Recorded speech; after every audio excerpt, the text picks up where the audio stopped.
Hello, everybody. Welcome back. This is episode 13 of High Street Sports. I am Chris. This is Vince. This is boy, I'm telling you, this is one of the most exhilarating Ohio State games that I think I've watched in recent memory. Ohio State goes into South Bend, Indiana, and beats Notre Dame 17-14 at Notre Dame Stadium in what was an instant classic, a game that turned out to be everything that I think the media wanted it to be. In some respects, it was a tough back and forth punch counter punch kind of game. Ohio State dealt with a lot of adversity in the game. Marvin Harrison goes down with an injury, comes back about a series later, and gets back on the field and makes a catch almost instantly. Ohio State had opportunities where they could have folded and laid down and let Notre Dame's offensive line just continue to push and let that Notre Dame run game kind of take that game over and ice it. But the Buckeyes, came back and found a way to make it happen. In what was a game almost unlike that I've ever seen before out of Ohio State. Vince, what are your initial thoughts on last night? We should probably take microphones away from Lou Holtz for a little while, regardless if it's the Ty Schmidt version of Lou Holtz or the real Lou Holtz. He's not doing himself any favors, nor is he doing Notre Dame any favors. But outside of that, I thought it was a great game. It was probably one of the most exhilarating wins outside of the 2015 Sugar Bowl against Alabama. This one ranks up there with that, or 2002 against Miami. So overall, great game. I thought the defense really stepped up. It was kind of a bend but don't break defense, which got the job done and won the game. Kyle McCord's a dude. So let's get right into it. What are your thoughts on not only Lou Holtz embarrassing himself on national television, but Ryan Day afterwards talking to the NBC sideline reporter? I thought that was music to my ears. I think it was music to a lot of Ohio State fans' ears. You want to talk about Ryan Day, and people can say whatever they want about him. They can say whatever they want about his play calling. They can say whatever they want about how he coaches Ohio State in the national media and things of that nature. There is one thing that I don't think anybody can deny, and it's that Ohio State, year in and year out, is the most disrespected team in the country by AP voters, by national media, by anybody. And you have a guy in Ryan Day who, for the most part, is very reserved, very professional. Keeps everything tight to the vest. But you're seeing, and you saw it against Georgia. Obviously, last year he gets punched in the mouth again by Michigan, but then goes out and the team performs in the Georgia game the way they did. You saw a different Ryan Day then, and last night again you saw another version of Ryan Day develop, and that was almost I think we might be seeing the origin story of the villain version of Ryan Day. And if that's the case, man, then look out college football, because Ohio State could turn into a very dangerous team. With the capabilities that we've seen of Ryan Day as an offensive play caller earlier in his Ohio State career. But no, I loved everything that I saw out of Ryan Day, and it was, a very deserved let go of some of the things that, he's been clearly keeping in for a little bit. So it was great to see that emotion out of him. And I want to go and, say this early, because there's a lot of notion that, I saw it on Twitter, and I'll be the first one to admit, with 4 minutes left in that game, I had little to no hope. You texted me and said, "Is that the end?" And I said, "Probably." And I truly believed that it was. And I'll be damned if Kyle McCord and that Buckeye offense, the defense, first of all, did what they had to do to give Ohio State another chance to go win that game. And I'm telling you what, man, as far as final drives to a game go, I know, you talked about that game against Alabama. And the first thing that came to my mind was the comeback, JT's comeback against Penn State in the shoe, and Mhm. apples to apples. I'm not sure which one felt better, to be honest with you. Um, but to be able to go in and you know hand Kyle McCord the ball in the last minute and 22 minute 30 of the game, and have him lead a drive the way that he did, in which could have been derailed twice. Those first two plays that they tried to get the ball into Travion's hands, and he kind of overthrew him on that screen. And then he comes back on third and forever and throws a dot for the first down. Just unbelievable poise out of Kyle McCord. And man, I felt every bit of emotion coming from Ryan Day. I mean, that was about as visceral of a reaction to anything as he could have had. And then when he was walking off the field, after Carmen, Ohio, and after the teams went up, and you saw him just pumping up the crowd, you could really, really tell that this was it was a must-have for Ohio State. It was a must-have for Ryan Day at this juncture in the season.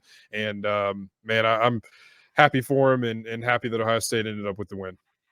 Yeah, I think with the way that Ryan Day handled the situation was perfect.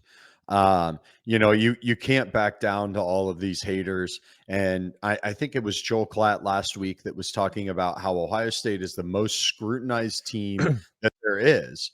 Ohio State has a bad half, and the sky is falling, and they're never going to win ever again. And it's time to fire the coach. Not gonna lie, I've been on that train as well, but I think that Ryan Day has finally figured it out. I think that there was one thing that was missing to him, and that was the Ohio against the world mentality. I don't think he understood it until he heard how disrespectful Lou Holtz's comments were on national television, right?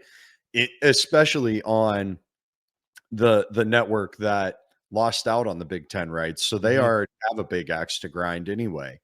So I thought that that was awesome. And we'll see how that goes. But I went from, with 4 minutes left in that game, thinking that this was probably going to be a 3-loss team if they could not tough it out and at least come back, to this team is national champion contender. I don't think right now there's a stronger team out there. Do you think that there's anybody that's as strong as Ohio State is right this moment? I want to make it very clear, and I have been, ask anybody. I've Hmm. been a known non-believer in Notre Dame, and um, the only thing that I can say about last night is that Notre Dame had. I mean, they're well coached. Marcus Freeman has said a lot of things about the Buckeyes, and kind of, he's very much shifted his opinion towards Ohio State. If I could have done it differently, I would have gone to Notre Dame, or whatever the case is. But there's one thing about him, and he's a cool character. He had that team game planned and ready to go, and for the most part, man, they executed that game plan very well. Um, but I think Ohio State showed that they are an elite defensive football team. Um, Audric Estime had, maybe a couple runs that were over 5 yards. I can't remember how many he had that were much longer than 5 to 10 yards. But they threw out 5 running backs out there, and Ohio State did a very good job with all of them. They had very exotic run looks, a lot of misdirection, and a lot of action in the backfield to try and get people going the wrong direction, and they executed on a couple of those. But I thought Jim Knowles and Ohio State's defense really, really came to play like they have been all year. And the offense, I think Notre Dame's defense is a good, talented defense as well, and the offensive line got pushed a little bit. And now there are some things that they need to really, really fix, and we'll get to that a little bit later. But I thought last night showed that Ohio State can go into an environment like South Bend, which was an electric building last night. A lot of Ohio State fans, but a lot of Notre Dame fans that showed up and were very loud throughout the majority of that game. Um, But yeah, I do. I think Ohio State is an elite team. I think they are one of, if not the best team in the country. I'll go ahead and say it. I don't really mince words on that. Um, Ohio State's offense is going to continue to get better. Kyle McCord is going to continue to get better, and you saw that last night. So I will go ahead and say yes. I think Ohio State is an elite team, one of the best teams, if not the best team in the country, and I do think that they are a national championship contender. Yeah, I would definitely agree with that. And to your point about the run game for Notre Dame, it looked like as I was watching it back a little bit more this morning that they were going with unbalanced fronts too, trying Mhm, to um, you know get the box shifted one way and then going to the odd side, right? mhm, Where they had less men because it was open. mhm. Um, and I thought Ohio State did pretty well with that, especially Lathan Ransom. Yes. He played kind of that box safety role all game, came downhill on the run, and had some key stops at the end. So really good performance there by the defense. I think that the the takeaway here is they are a bend but don't break defense that should have probably given up 17 points in the first half and did not. So whatever they're doing is working. I do still think that there's some struggles along the defensive line. We just can't get home. But I think that really at the end of the day, this is going to be a really really good team come the end of the season. I think that as long as they stay on track, they're going to be ready to win championships in November and December. Moving along, Kyle McCord. Mhm. How did you feel his performance was last night? He was a 72.2% grade on PFF. He was 21 for 39, 240 yards, zero turnovers. Um, he was not sacked at all on 20 pressures. And given the way that the offensive line graded out, that is amazing. Mhm. Um, his throws from 10 to 20, he was 50% for 72 yards and only hit 1 for 7 on 20 plus yards. Um, didn't really play well when he was blitzed, 4 for 10, 52 yards, but he had a good game. I thought that he was the difference on the offense for Ohio State last night. Yeah, I mean, he's a cool, calm character, man. And in the face of what Notre Dame was throwing at him, you mentioned it. I mean, there were 20 pressures and he wasn't sacked. And I thought that he felt the pressure pretty well for the most part. There was a play in the first half where he was pressured and kind of got to scrambling around in the pocket and missed. I think he had Cade and either Julian or Emeka open on the left side of the field, but just couldn't see him because the pressure was in his face. So I mean, but I thought overall, man, you talk about a guy who has never been in an environment like that in college, who was as cool as he could have been in almost every situation. You think about a lot of other freshman quarter, or well, not freshman quarterbacks, but first time starters. Coming into a season and throwing them into an environment like that with a defense as good as Notre Dame has, and you don't see 20 pressures, no sacks, and no turnovers. I mean, that was probably out of all the stats that we mentioned there, no turnovers and no sacks on 20 pressures probably are the two that stick out the most. And there were a couple balls that were kind of thrown up for grabs, and could have been picked, but you know, whatever, they weren't. So I like what I saw for the most part out of Kyle. I mean, obviously there's things to improve on, and but I think when you look at his performance as a whole, and single out that final drive that he had, where he had the pressure of the world on his shoulders in that drive, and once again had every opportunity to fold. The first two plays of that drive don't go well. Long third down conversion, a fourth down conversion. So I mean, and a bonehead. And like I said, we'll get to the offensive line in a second.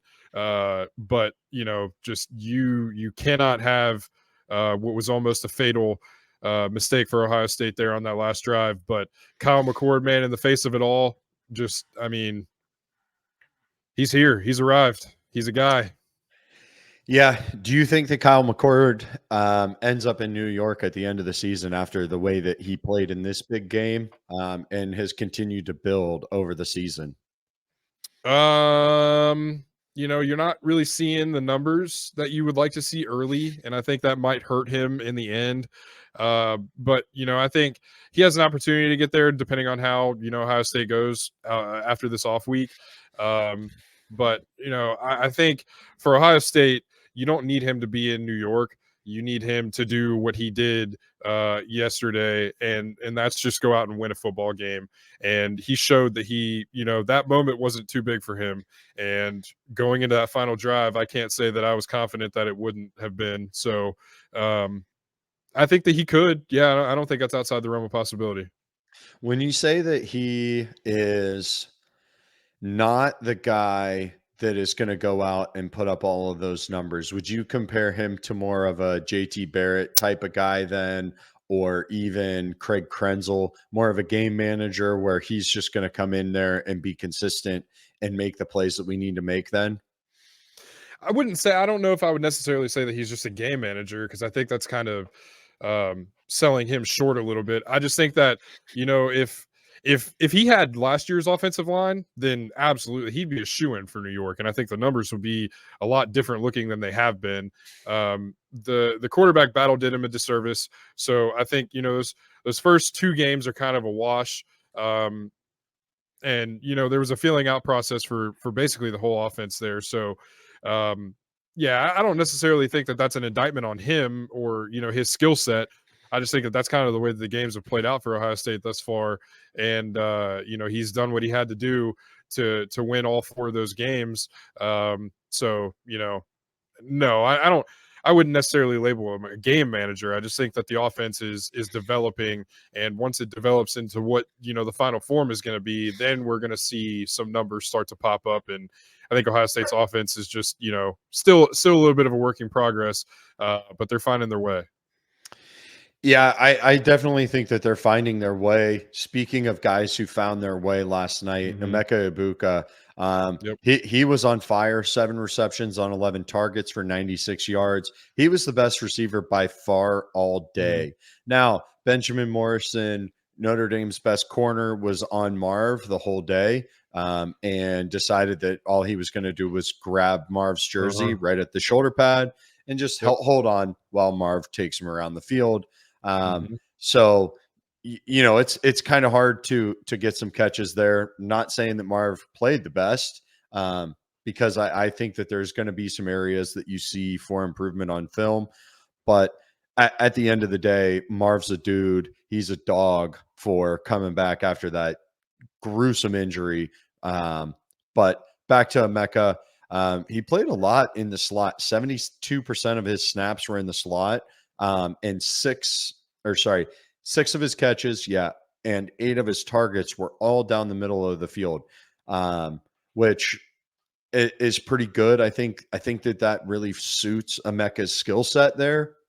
Um, Whereas Marv is definitely an outside receiver, and I think we need to deploy Emeka in that slot a little more. And I think as the year goes on, we're going to see more Carnell Tate outside when you don't need a run blocker, which is what Julian Fleming is typically. But he had a few good catches last night as well. I think that he just kind of gets lost in the offense, though. Yeah. Thoughts on Emeka and his game, or the receivers overall? I'm glad you mentioned the receivers overall because there's somebody that we have here on our notes that or that is missing on our notes that I really feel like should be mentioned. Um, Xavier Johnson, man, captain, Blocko recipient.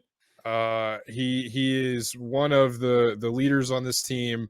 And yesterday, when Ohio State absolutely needed him the most, he came up humongous with a 40-yard Mhm. reception to move the ball down the field. And you know, I'm going to go ahead and call him the Leprechaun Killer. I mean, he's got that's 2 years in a row with a massive play in the fourth quarter against Notre Dame for Xavier Johnson, and I just wanted to go ahead and give him a shout out for that. But yeah, no, Emeka played really well, and um, for all the double coverage, bracket coverage, and things that Marvin's going to see pretty much all year. This is what you're going to need out of Emeka. And all the talk was how is Kyle McCord's um, connection with Marvin, but the connection with Emeka is unbelievable. And man, when Kyle sits back there and lets that thing rip, it's a pretty ball. And Emeka was able to make plays last night when Ohio State needed him, and he was by far the best receiver, as you mentioned, and the most consistent receiver yesterday. Yeah, it kind of reminded me a little bit of Virginia Tech in 2014, where um, that they really just tried to, and by that I mean the Notre Dame defense tried to just shut down as much of Ohio State's playmakers as possible and make Kyle McCord throw the ball and beat them. Um, Mm-hmm. and and I think that was extremely successful in that case. Big shout out for the Luna back there. Keeps roaming around. Um, hit that like button, subscribe if you want to see more of the pup running around back there. If you don't Um, subscribe for Luna enough, then you don't need to be watching this show anyways. yeah, I mean we're all about the dog content here too, Correct. especially if they're running around in the background like little heathens. But no, I think that Marvin is going to take too much or take all of that attention, and Emeka could have a really really good year. And then what do you do at the end towards the end of the year? How do you cover them both, or are you just going to get cooked by one or the other? I I mean, it's a situation where this is good for Emeka to have to go through and take those important reps and be the one that Kyle had to look to last night in these situations, because as you mentioned, once you get towards the end of the year, like you said, who are you going to guard? Because you can't double both of them. So it's almost pick your poison for opposing defenses, and they're going to have to figure that out because Marvin is a dynamic playmaker, but Emeka is showing that he's not just some second option. He's a legit receiver number one on any team in the country, and we're blessed enough to have two of them. Yeah, and can we talk about something in the fall that should be considered one of the worst possible things that you can do to your friends and family? And that is having your wedding on a game day. uh, You can have it on Friday, you can have it on Sunday, but don't have it on game day. And if you're going to have it on game day, don't do it during the biggest game of the season. yeah, yeah, that was rough. It was very rough. I was at a wedding for most of the game last night. Now, don't get me wrong. It was one of my good buddies, Jaron, and congrats to him and Kate, his new wife. But yeah, it's rough getting pulled away from the games on Saturdays to go celebrate. And I was watching the game on my phone most of the night, and um, that's always a blast. Yeah, we love it. Yeah. So yeah, fall weddings are just a blast. Beautiful weather, beautiful weddings. Oh yeah, it was a Let's great wedding. Don't get me wrong, and let's try that's to schedule those on the off week. yeah, that's the thing. It's like I want to enjoy your wedding. I want to Yeah. enjoy it just as much as you're going to enjoy it, but Yeah. we can't do that during game day. So that's twice this year I've had friend events for friends that mean quite a lot to me. So I got to make the real sacrifice there. Um, but moving right along, I thought Cade Stover was another awesome safety valve Mhm. for Kyle McCord. 7 receptions on 10 targets, 52 yards. He was had the second highest run grade on the team at 67.9%. So I or sorry, that was his second highest of the season run grade of 67.9%. So he did well. I thought he was solid. I don't think that he was necessarily a superstar. I don't think you call him Brock Bowers or someone like that, but he definitely had a solid game and kind of was that third threat that you needed in the pass game. Yeah, yeah, I agree. Cade seems to be one of one of Kyle's, biggest safety valves, which, can be a detriment, I think, at times. He tried to force him the ball in the end zone, into double coverage yesterday, I think you got to make a better read than that. But no, I mean, he continues to be one of the best receivers on the field or pass catchers on the field for Ohio State. And if he can continue to run block the way that he did last night, I think he's moving towards being one of Ohio State's most important players on the field. But while we're on the topic of a tight end, NBC yesterday made a very interesting claim that Notre Dame is tight end university. Uh, I don't. I mean, maybe. I don't know. What do you think about that? I think at one point in time they were. I would say that either Iowa or Penn State is at this current moment. Yeah, I mean, I would agree you with that. look at TJ Hawkinson and who's the other guy that played with him at Iowa? Plays for the Lions, I think, or was drafted by the Lions. Hawkinson? Who's the other guy that played with him? I don't Tight end. remember. I don't remember. But then you also have Penn State. You've got Mike Mike Gesicki. Gesicki. Yep. Yep, really, really good.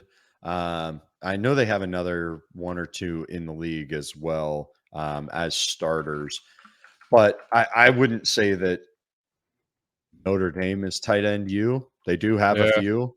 Cole Kmet is the one that jumps off the page to me, Yeah. but he's a Very. Chicago Bears tight end. Yeah. So Very interesting and in a tough situation to have to watch the Notre Dame specific broadcast on NBC last night. Didn't really love that experience as an Ohio State fan, but yeah, is what it that's is. kind of odd there. Why Yeah. would it be a right? Because NBC just got the rights for the Big Uh-huh. Ten. Why wouldn't you make that your show, your marquee Big Ten first like massive game? Instead, you make it the Notre Dame. I mean, I get it that they have Notre Dame's TV rights and they have for I don't know ever since I can remember. So it just In I don't know. I in my it opinion, if wasn't a good look. If NBC wants to put their best foot forward to Big Ten fans and Ohio State fans, which is the biggest market in the Big Ten, you probably should have done so in a way where you're not forcing Ohio State fans to listen to all the Notre Dame propaganda. But Hey, we get to watch them on the Cock in 2 weeks on the yes, Peacock we do. Network. So I'm looking forward to that, whatever that experience is going to be. Um, are you okay If it was there? anything like the Michigan and ECU game, then that broadcast was rough. But I we'll mean, do see I what they have got to in buy store. it though just to watch the game? You can have my login. I mean, you Don't tell, shouldn't. don't tell the cock. What about America that you just told? So you just America gonna will be open up fine. your America's not DMs gonna. or what? No, America's not gonna rat. America's not gonna rat. That's They're also fair. not gonna get into my DMs. It's okay. Um, are you sure about that? Yeah, yeah. Not for a cock login. All right, so hit up the at High Street Sports Twitter DMs. Chris will give you his login then. I charge per login given. Fair enough. Yeah. All right, moving right along to our running backs. And they did not play on the Peacock Network last night. They played on NBC. And Travion Henderson is better than Audric Estime, or Estime, whatever they want to call him. He was a 5-yard per carry back, same amount of rushes, 14 for Trey and for Eric, whatever his name is.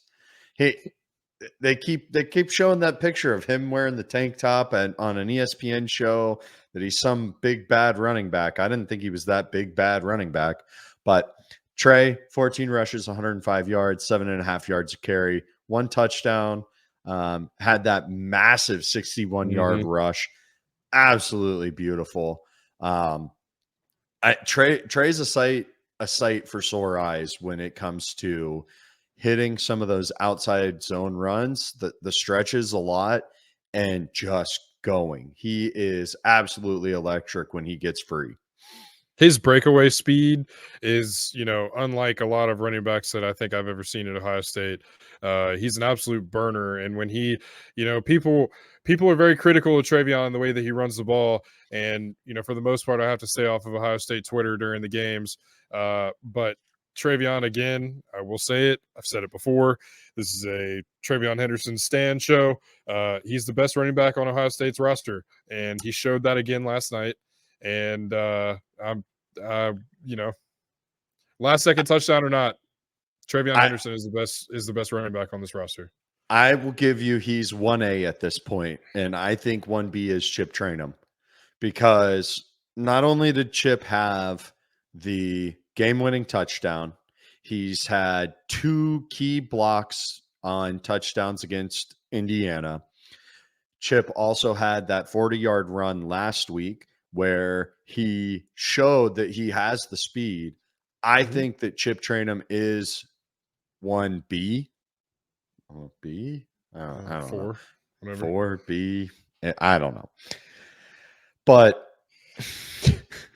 sometimes you just got to make fun of yourself. But I think that Chip impacts the game in different ways that Trey does, and that's why I say it's 1A and 1B.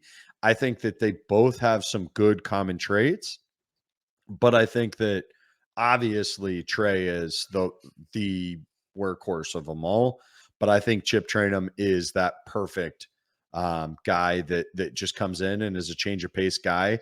You would love to see more from Mayan. He didn't really. I think he had maybe 2 or 3 touches last night. It wasn't a lot. It was one rush for 0 yards. Didn't have a good game. He only had 1 snap period. So I wonder if there's something going on there, if he's got some sort of injury going on or something else, because last year he was the man.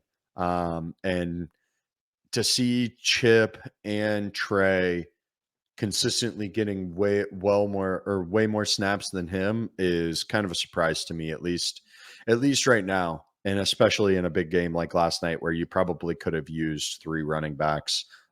It seemed like Notre Dame had 15 running backs. Yeah, I mean, I think it's for Ryan Day, I think he's got a pulse of this team, and you could tell that from last night. You could tell that by the way that he reacted to everything last night. He knows exactly what he has in this team, and so I think right now, it's. I think you mentioned it earlier, this season, that at a certain point, Ohio State's just going to have to ride the hot hands and whoever they are at the moment, and that's Travion and Chip, and so. Mine will be ready when he's called upon, and there will be a point in the season where he is called upon.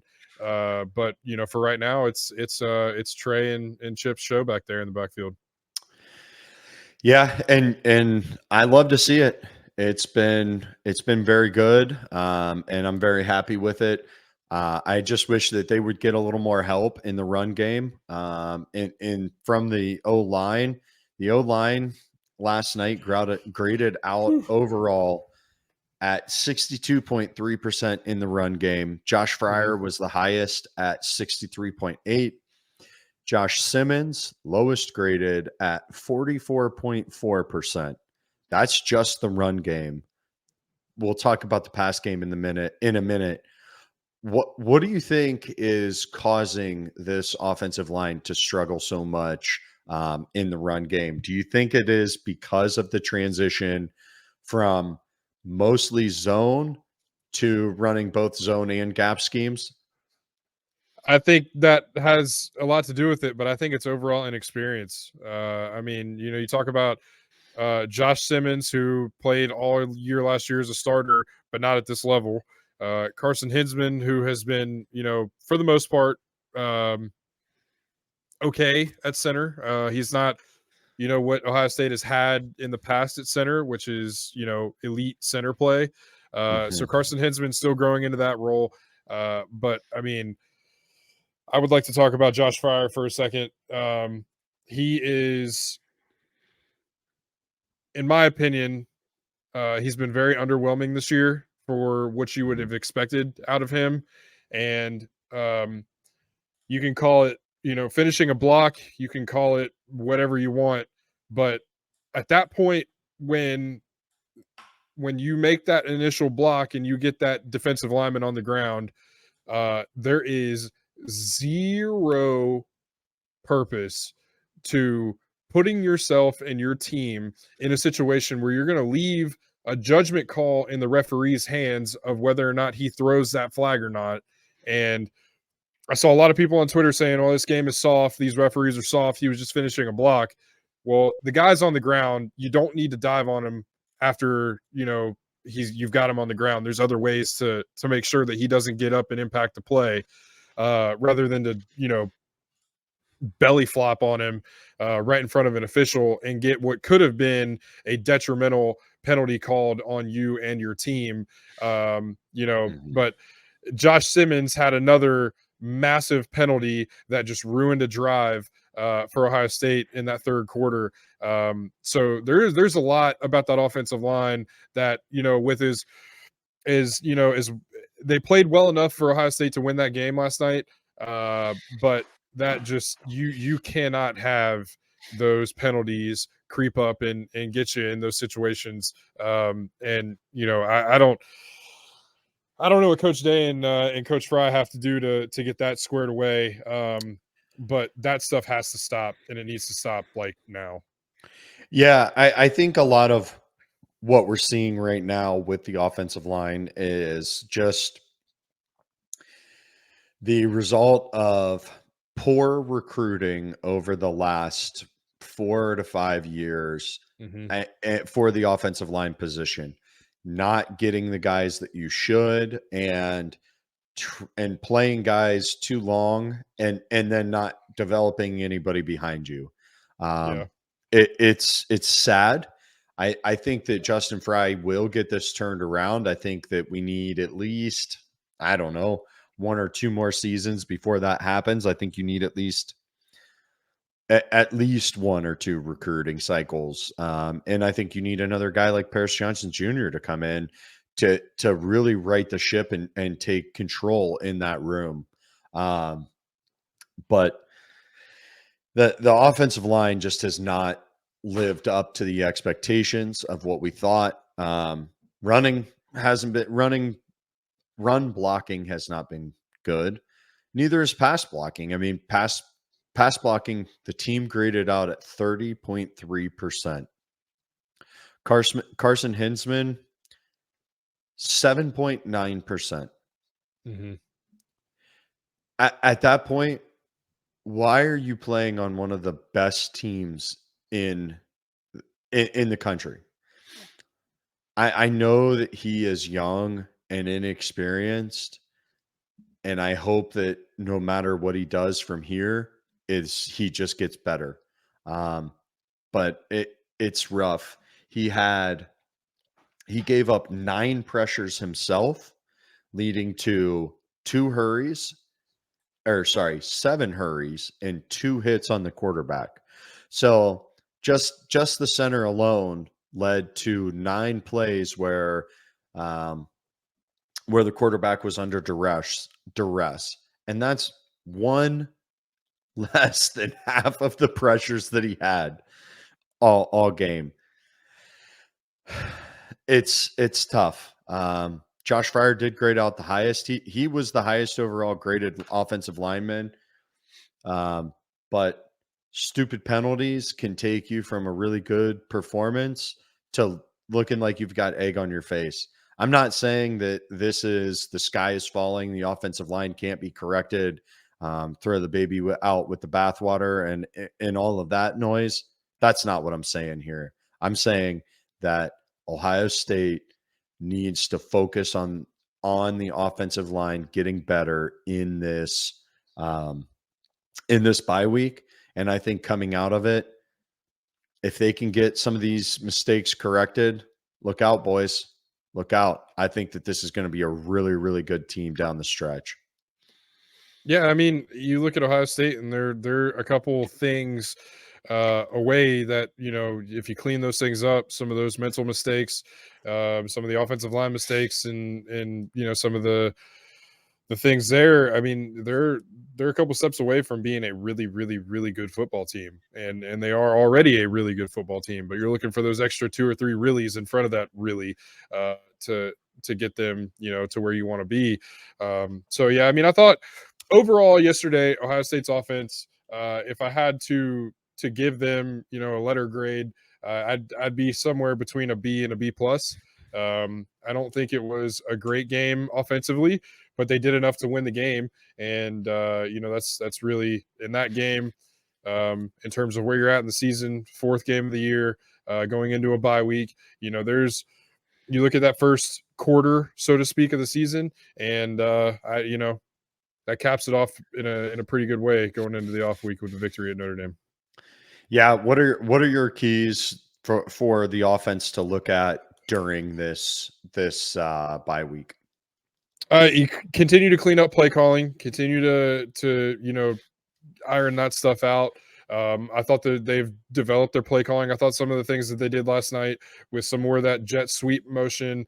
Obviously that fourth down try where you call the timeout and then you call up a jet sweep to a Mecca that got stuffed at the line of scrimmage. That was tough, and that was a very scrutinized play call on the Twitters. But in hindsight, it all worked out. But in the future, you want to see some of that stuff cleaned up, and then the offensive line. And once you clean up those two things, if you can get rid of the untimely penalties on the offensive line and some of those coverage breakdowns, and you clean up some of the run blocking, and I think Ohio State's in really good shape on offense. Yeah, I think so. I think the biggest focus has to be the offensive line in this Mm-hmm. this bye week, and then the other has to be getting Marv healthy. Whatever it Mm-hmm. takes, get him healthy because I'm sure that today he is not feeling well at all. No. But he's got essentially 2 weeks to get ready and be healthy for Maryland, which he probably doesn't even need to play in the first place. Mm-hmm. So maybe that's 3 weeks. We'll see. Yeah. Yeah. All right. What do you think about the defense? We talked a little bit about how it was kind of bend but don't break defense, and really that first half, what they did by shutting Notre Dame out in the first half. And now some of that was Notre Dame self-inflicted, trying to go for it on key fourth downs where they should have kicked field goals. But in my estimation, they should have given up 17 points, and that would have been probably what, a 17-3 game Mm-hmm. At the half. um, Yeah. at the half. Yeah. So what are your thoughts there on the defense? I know that we're going to hear a little bit about, well, they gave up a lot of yards on the ground. They also gave up a decent amount in the pass game. I think that Sam Hartman only threw for 175 though, so it wasn't as much as you would think. But what are your thoughts there as far as the defense overall? I thought the defense played very well for the most part. And I think that they continued to show that they are an elite defense. Uh, Tyleik Williams, as you have it written right here, is an absolute freak show. Mhm. Um, he, 5 pressures and 6 total tackles from Tyleek yesterday, who really, really, really imposed his will for a lot of that game. And, when you a lot of people are going to again point to the quarterback pressure thing, the sacks and all that kind of stuff. That was an elite offensive line that Ohio State faced last night. And Jack Sawyer even said it after the game. He said that is the best offensive line that he's ever seen or played Mhm. against, and said that that whole offensive line or that whole defensive line unit is beaten and bruised up pretty good after that game. So it was a physical game for those guys, and for the most part, they did a really good job of making Sam Hartman uncomfortable in the pocket when he needed to be and when Ohio State needed for that to happen, and forced a lot of errant throws, and made life pretty difficult for Sam Hartman yesterday, who, by the way, in my humble opinion, Sam Hartman belongs nowhere near the Heisman race. There's a lot of chatter that said that if Notre Dame were to have beaten Ohio State last night, does that shoot Sam Hartman into the driver's seat for the Heisman? Absolutely not. Sam Hartman, don't get me wrong, great leader, great human, great football player, but he is not as good as a lot of people were making him out to be. His numbers come from being in college for 18 years. So I don't really, see the hype behind Sam Hartman. Like I said, great player, but he faced an elite defense last night, and you saw what that led to. So when Ohio State was able to get pressure on him, it made life difficult for him. Mhm. And I thought for the most part the defensive line did a pretty good job of doing exactly that, and that was making things difficult for him. Yeah, I think that Sam Hartman is probably one of the most overrated um, quarterbacks in the game right now. All you hear about is how good he is, how he's got ice cubes in his vein or ice waters in his veins, whatever. I sound like an old boomer yelling, "Get off my grass right now." He's got them ice cubes in his veins. He didn't but last night. but he really is not that good. I didn't see anything out of him that was really like, oh my gosh, this guy is a Heisman Trophy candidate. He's going to lead Notre Dame to a playoff victory. I don't think either of those things are going to happen. I don't think that the way that Sam Hartman plays the game against good teams is going to help them Mhm. um, down the road. I think that Notre Dame probably wins the rest of their schedule, but I don't see Sam Hartman being there in New York at the end of the season. I see him more of as just kind of a game manager. He was there yesterday. The only real big thing that I saw was, man, do they like to run the ball? And Mhm. I think that with them running the ball, it really I think that they took the Indiana approach with that. Yeah. They Ohio State had 8 total drives in the game. And I saw this morning a stat that Ohio State had 7 drives in the first half against Georgia last year. So that kind of just shows you that Notre Dame was very happy and thought that they could just run the ball down Ohio State's throat and beat them up. And I think that that is exactly where we saw Ohio State be very strong, and I don't think they do it without Lathan Ransom. No, He God, he no. he came down and led the team in tackles. He was there to hit. Yeah. You mentioned something during the game to me. Said Lathan he came to hit today. Yeah. Yeah, he came to hit, and he came to hit people hard, and, you've seen, probably 3 or 4 instances this year already, of Lathan just coming downhill on that safety blitz and just delivering a boom to somebody. Whoever's touching that ball at the time, he's a heat-seeking missile, a lot like, a Jeff Okuda used to be, man, when he could just break on somebody and zone in and hit him, in the mouth. But no, man, Lathan, I would you agree that that was Lathan's best game as a Buckeye? Yeah, I would think so. Yeah. I think that yes, yes, I do Mhm. think that. Yeah. Yeah, and I think, from a standpoint of, um, really making sure that, you don't miss tackles, you don't come in and just wildly, try to lay the boom on somebody and hit stick somebody. I mean, Lathan's a guy that comes eyes up, face mask to face mask, and he's going to hit you in the mouth. And I thought that, yesterday, his physicality, his eye for the ball, his, overall football IQ really stuck out yesterday. Yeah, and I think overlooked in that too is Steel Chambers and Tommy Eichenberg. I mean, those two. If you don't have those three guys on the team Yeah. last night, you're not winning that game. Um, Yeah. I I noted here too that Jordan Hancock, highest graded cornerback in coverage. Um, Hmm. you know, I don't think that the Notre Dame wide receivers are anything to write home about. I don't wouldn't call them elite, um, but they Ohio State held up in coverage. Denzel Hmm. Burke was only targeted one time, so I'm sure that tells me that they were game planning to stay away from Denzel, 100%. and then gave Davison Igbinosun 6 targets his way. He gave up 4 receptions, but for 23 yards.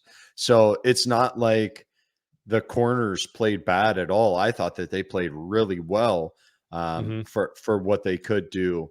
I just think that the biggest area for improvement on this bye week is going to be getting the defensive ends home. You talked about Michael Hall and Tyleek. Both of those dudes are freaks, and they Hmm. are very disruptive in the middle. But we need to get our ends home too. It seemed like there were a lot of pass downs where either Jack or JT would not were not playing straight pass rush, where they were trying to contain a little more. Um, and I don't understand why they're doing that when those two dudes, if you can let them get loose, can wreak havoc. I think JT and Jack aren't playing or aren't putting up the numbers because of the scheme. I think that and not that they're not playing well or that they're not good players. I think both of them are playing well. I mean, both of them had um, a batted pass and 4 pressures each. Um, the only thing that I could really say with Jack Sawyer was only one tackle, and it was an assist. It wasn't a solo tackle. So that's one of those where you look at it and go, he's a junior, third year guy. It What's his ceiling at this point? Because it seems like he might have plateaued somewhere and we're not going to go up. What are your thoughts there? Yeah, I don't. Part of me wants to side with the fact that I think a Jim Knowles defense, and I didn't watch much of him at Oklahoma State, but I think a Jim Knowles defense is a defense in which you get more. The Jim Knowles version at Ohio State, I should say, is a defense in which you're going to get your pressure through your tackles, and the ends are kind of there to set the edge and contain and get pressure and get to the quarterback when they can. But I think they're content at this moment with really getting pressure with the tackles and using the ends is almost a bit of a supplemental pressure, if you will, which is different than Ohio State's seen in a long time. But that seems to be the way that this version of the defense is rolling, and it is something you would like to see JT and Jack get in the backfield more and get home more. But as I mentioned a couple weeks ago, you look at it and they're visible on every play. They you know they affect the play in different ways other than getting sacks. And it's frustrating because you want the sack production like you got from the Boses and Chase Young and Sam Hubbard to an extent. But I think in this version of the defense where you're going to get the most pressure and the most productivity out of sacks and those numbers is from the tackles. Yeah. Do you think that that hurts recruiting there then? I think it has in a little, in a small way. Um, but I mean, I think that for the most part, um, we've just missed on those guys, which is unfortunate. And I don't, want to get into the Larry Johnson conversation today, but um, I think there might be a little bit more give and take there with those two in the defensive philosophy than a lot of people might realize or want to realize. Yeah, I think that, if you have this reputation of putting out first round defensive ends, and then you kind of bring back and you go more conservative with the defensive ends. I think that's going to hurt recruiting. Hmm. And sorry, ugh, God, we're keeping you up over here or what? it's been a rough weekend. All right. Here we go. Finish strong, baby. Fourth quarter. But I I think that it's going to lessen the athlete that comes to Ohio State. But I think that if that's the scheme, then you need to have more guys, freaks like Sonny Styles come in. And Hmm. speaking of, I didn't see him much. I mean, he played, but is he? Do you feel like he's developing into the role that we thought he was going to play this season? I don't think really we heard that he was a freak and that he was going to be on the field a lot and things like that, but it was almost like well, is he going to play safety? Is he going to be like a stand up rushing linebacker sort of like it? I don't think really people know what that final form is going to be. I just think that he's getting consistent playing time and he's a first time starter, and he's kind of coming into his own there too, but as you mentioned it, he in the last 2 weeks he has been kind of quiet, but I don't have any concern for Sonny as of right now. I mean, he came up yesterday and he made a big hit or two. So I mean, he's got the ability to come lay the boom on somebody and stuff like that. But a lot of learning still to do for Sonny, and I don't have any level of concern right now for Sonny. Yeah, I mean, he played 44 snaps, graded out pretty well, Hmm. and did not have any missed tackles. So Yeah. I think that that's really all you can ask for him right now. Right. I just feel like the way that he was hyped up at the beginning of the season, that he was going to be everywhere every week, just all Hmm. around the ball hitting dudes. Um, but everybody's got a role to play on the team, and I think he's doing well in his role, and will continue throughout the rest of the season. And I think his role just gets bigger and bigger too. Um, Going into this bye week, what do you want to see from the defense? I think for the most part, again, just a little bit more discipline. I saw a lot of um, whether it be frustration or over competitive or whatever the case is. Davison Igbinosun seems to be a very emotional player, and you love to see that. You want to have guys out there that are play with their heart on their sleeve and are emotional guys and care and stuff like that. So I don't want to take too much from Iggy, but I think two things need to improve with Iggy. Some little things in coverage, which he made a lot of very good plays last night. But some little things in coverage, and then the penalties. He's had some pretty unnecessary penalties here in the early part of the season. A couple personal fouls, a couple. He gets pretty handsy too when you watch him a little bit. So clean up some of the technique. And just continue to do what they've been doing, and that's being a good to great run stopping team, and a very good to great pass defense team. And you look at a guy, and you mentioned Steele and Tommy at the linebacker position, and their impact on the game goes without saying. Steele had another really good game last night, 12 tackles, and Tommy had another solid performance last night, all over the field and everywhere he needed to be with 5 tackles. And you also mentioned earlier Sam Hartman getting stopped on fourth down, and on a big time stop in the first quarter, when Cody Simon dropped out of coverage to come and make a hit and keep that ball behind the line to gain. Really big plays by Cody Simon, who played a lot yesterday. Do you have his snap count up? Because I felt like I saw a lot of Cody Simon. 15. So Okay, not well, not a lot. as much as I thought, but he played. When he was in that game, he made the plays that he needed to when he was there. Just continue to preach that this is an elite defense, and the Ohio State's goals, a lot of them anyways, are going to come with the performance on the defensive side of the ball continuing to be as dominant as it has been. And yeah, I mean that's really it, is just to continue to build momentum. Understand that last week after the bye week you came out flat, and you can't do that again. And yeah, I mean, as long as they stay consistent and continue to do the things that they've been doing and get better, then that's all you can really ask for out of the defense out of the bye week.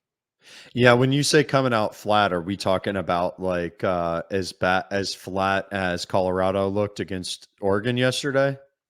That was Or just was like that Prime just an said. old-fashioned beatdown? Prime said it best, man. Old fashioned butt whooping. But yeah, it's just you gotta make sure that the team understands that there are two big games, three big games really on the other side of this bye week that Ohio State needs to understand is going to be as big of a dogfight as we had last night. So yeah, I mean, you gotta stay on your toes.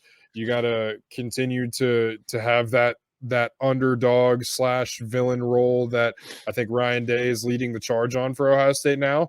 And like I said, if that's the case, I would love to see, Ohio State just take that in full force and just have a full on heel turn and just be nasty, mean, and dominant for the rest of the year, which is what I think Ohio State could be. Yeah, absolutely. You mentioned a few key games coming up, big Yeah. games. You've got Penn State October 21st, and then at Wisconsin the following Hmm. week on October Hmm. 28th, and then the vaunted Rutgers on 11-4, and that's in Piscataway against our favorite Piscataway. fro. To what? Piscataway. Why are we taking piss away? We're not. It's all in Piscataway. But yeah, Vaunted Rutgers, who, by the way, was in a dogfight with the team up north yesterday, deep into the first half. Yeah, they So blew their load too early.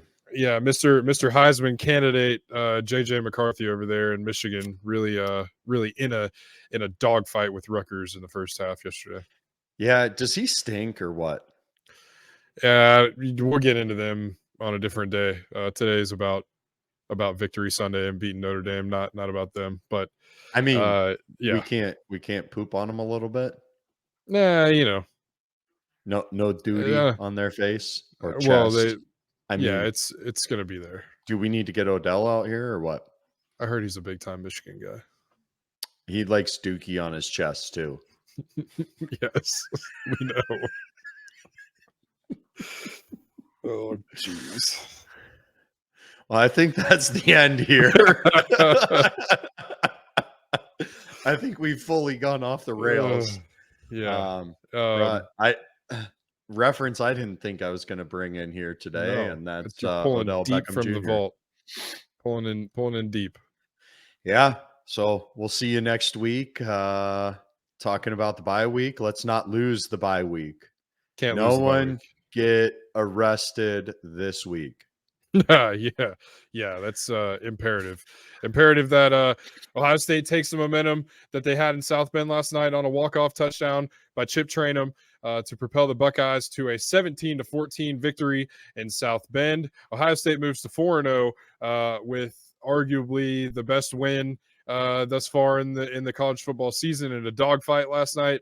Ohio State looks to build on that momentum, carry that throughout the rest of the season. But first things first, get the team healthy, get Marv healthy, work on some key things in the bye week. Vince, any last second thoughts on Notre Dame?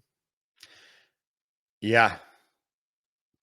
Stop trying to talk all that mess because you're just going to look stupid. It's been since like the 1930s since you beat us. Yeah, and it stays that way with Ohio State getting it done last night. Touchdown Jesus says go Bucks.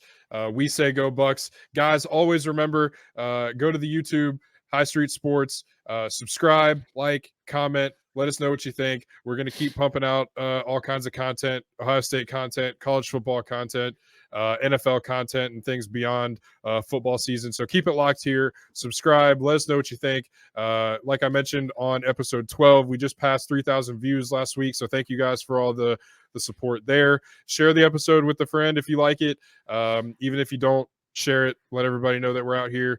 Like I said, we continue to try and bring you guys stuff every week. So that's it. Ohio State's 4-0. We're moving on to the bye week. We'll be back Wednesday with some college football and NFL news, storylines, score predictions. So keep it locked here on High Street Sports for everything. Thanks.